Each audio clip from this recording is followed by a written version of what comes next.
नमस्कार, capital TV Uttar Pradesh देख रहे हैं। मैं हूं आपके साथ शिवानी रतूड़ी।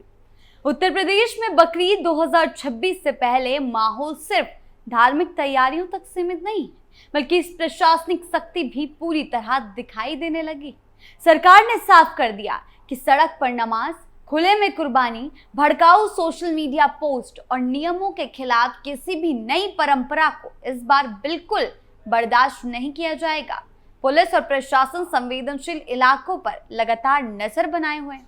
ड्रोन निगरानी से लेकर फ्लैग मार्च तक की तैयारी शुरू हो चुकी है। ऐसे में सबसे बड़ा सवाल यही उठ रहा है कि आखिर हर त्योहार पर कानून व्यवस्था को चुनौती देने की नौबत क्यों आती है?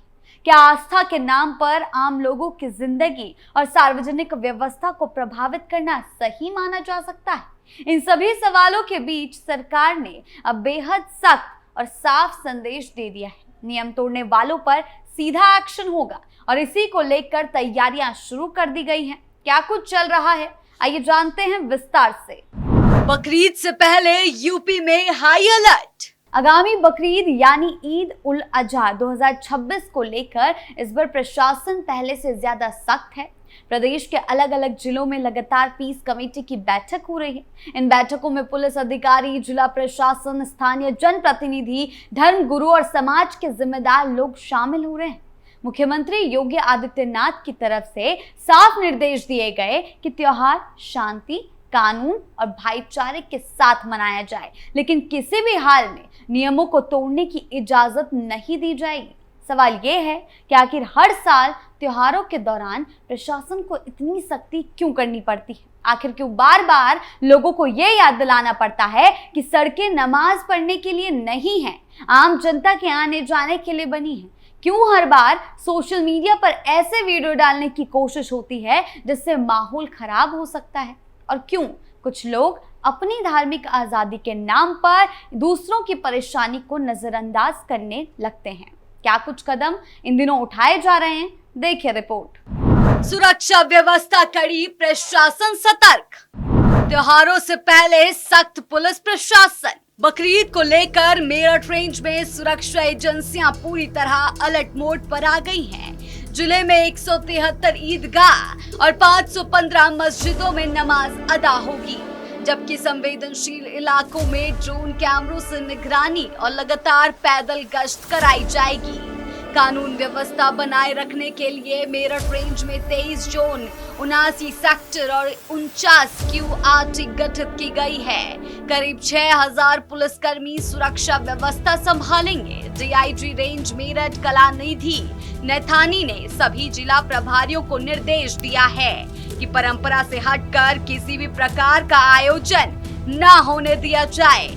थाना प्रभारी और चौकी इंचार्ज की जवाबदेही तय करने के साथ ही संवेदनशील और मिश्रित आबादी वाले इलाकों में 24 घंटे पुलिस पिकेट लगाने के निर्देश दिए गए हैं। रेंज स्तर पर 8 अपर पुलिस अधीक्षक, 25 CO, 95 इंस्पेक्टर, 1045 उप निरीक्षक, 1395 मुख्य आरक्षी, 2035 सिपाही और 1005 होमगार्ड और PRD जवानों की ड्यूटी लगाई गई है। इसके अलावा 2 कंपनी PAC को भी रिजर्व में रखा है।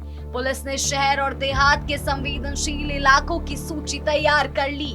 विशेष तौर पर मिश्रित आबादी वाले क्षेत्रों, ईदगाहों, प्रमुख मस्जिदों, बकरा मंडियों और पशु पैठ पर निगरानी बढ़ाई गई है। पुलिस अधिकारियों को निर्देश दिया गया है कि बकरा मंडियों में विवाद और लूट जैसी घटनाओं को रोकने के लिए अतिरिक्त पुलिस बल तैनात रखा जाए। वहीं सभी थाना क्षेत्रों में शांति समिति और धर्मगुरुओं के साथ बैठकर शांतिपूर्ण तरीके से त्योहार मनाने की अपील की गई है। सोशल मीडिया पर भड़काऊ पोस्ट और अफवाह फैलाने वालों पर भी पुलिस की नजर रहेगी।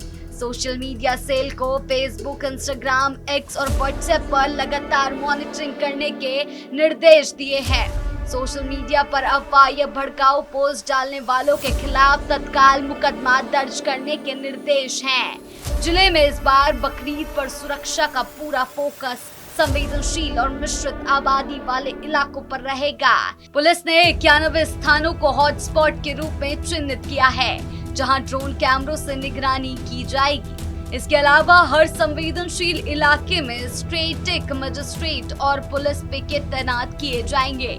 उधर गोरखपुर में ईद उल अजहा पर्व को शांतिपूर्ण और व्यवस्थित ढंग से संपन्न कराने के लिए नगर निगम प्रशासन ने तैयारियां तेज कर दी है। त्योहार के दौरान महानगर में सफाई, पेयजल और अन्य व्यवस्थाओं पर नजर रखने के लिए कंट्रोल रूम सक्रिय कर दिया गया है। अपर नगर आयुक्त प्रमोद कुमार ने इस संबंध में आदेश जारी करते हुए कर्मचारियों को निर्धारित ड्यूटी पर पूरी तत्परता के साथ मौजूद रहने के निर्देश दिए हैं। संवेदनशील इलाकों पर 24 घंटे नजर। लखनऊ, कानपुर, गाजियाबाद, अलीगढ़ और कई जिलों की पीस टॉक कमेटी बैठकों में ये बिल्कुल साफ कर दिया गया कि नमाज सिर्फ ईदगाह और मस्जिदों के अंदर ही अदा की जाएगी।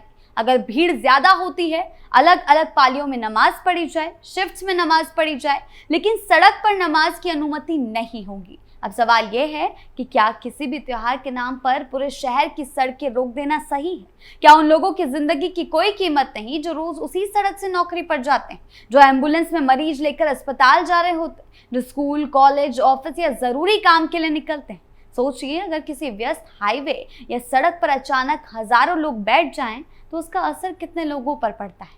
कई किलोमीटर लंबा जाम लग जाता है, मरीज अस्पताल नहीं पहुंच पाते, ऑफिस जाने वाले देर से पहुंचते हैं, व्यापारियों का काम रुक जाता है, बच्चों की बसें फंस जाती है। क्या ये सही है कि एक व्यक्ति की धार्मिक गतिविधि की वजह से हजारों दूसरे लोगों की परेशानी बढ़े? क्या धर्म यही सिखाता है कि आम जनता को तकलीफ देकर अपनी बात मनवाई जाए?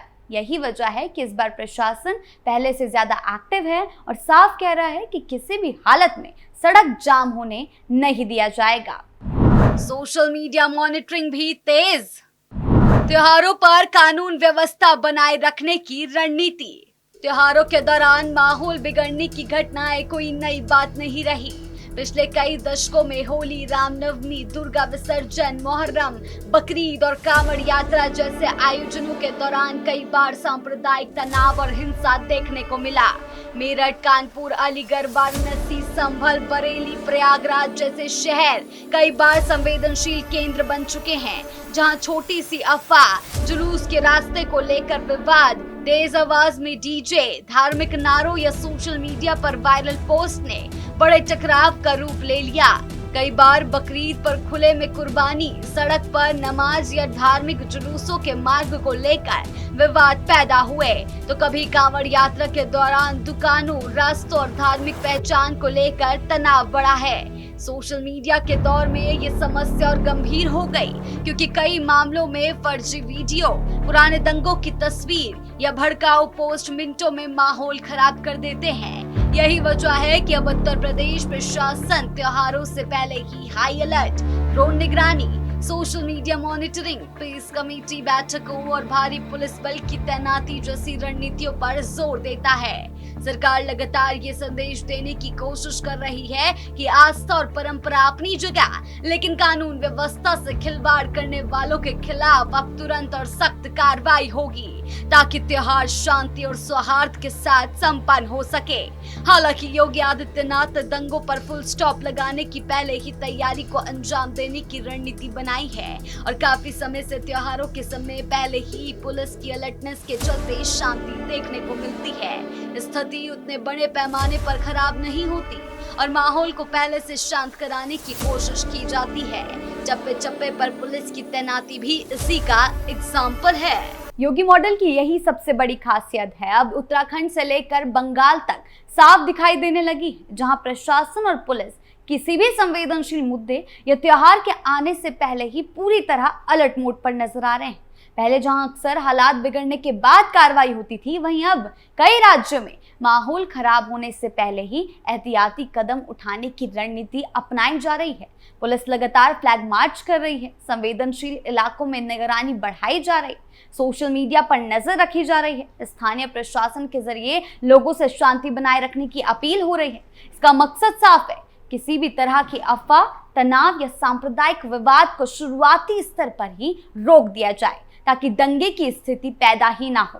खासतौर पर त्योहारों के दौरान प्रशासन अब पहले से ज्यादा एक्टिव और तैयार दिखाई देता है। इन दिनों बकरीद को लेकर भी देश के कई हिस्सों में पुख्ता इंतजाम किए जा चुके हैं। पुलिस और प्रशासनिक अधिकारी लगातार बैठकों का दौर तय कर रहे हैं। संवेदनशील क्षेत्रों की पहचान की जा रही है और सुरक्षा व्यवस्था को मजबूत किया जा रहा है ताकि त्योहार शांतिपूर्ण हो। यही वजह है कि अब कानून व्यवस्था को लेकर सरकारों का फोकस सिर्फ कार्रवाई तक नहीं है, बल्कि खतरे को पहले ही भांपकर उसे नियंत्रित करने की रणनीति पर भी ज्यादा जोर दिया जा रहा है। आपकी इस बारे में क्या राय है, हमें कमेंट सेक्शन में जरूर बताएं। धन्यवाद।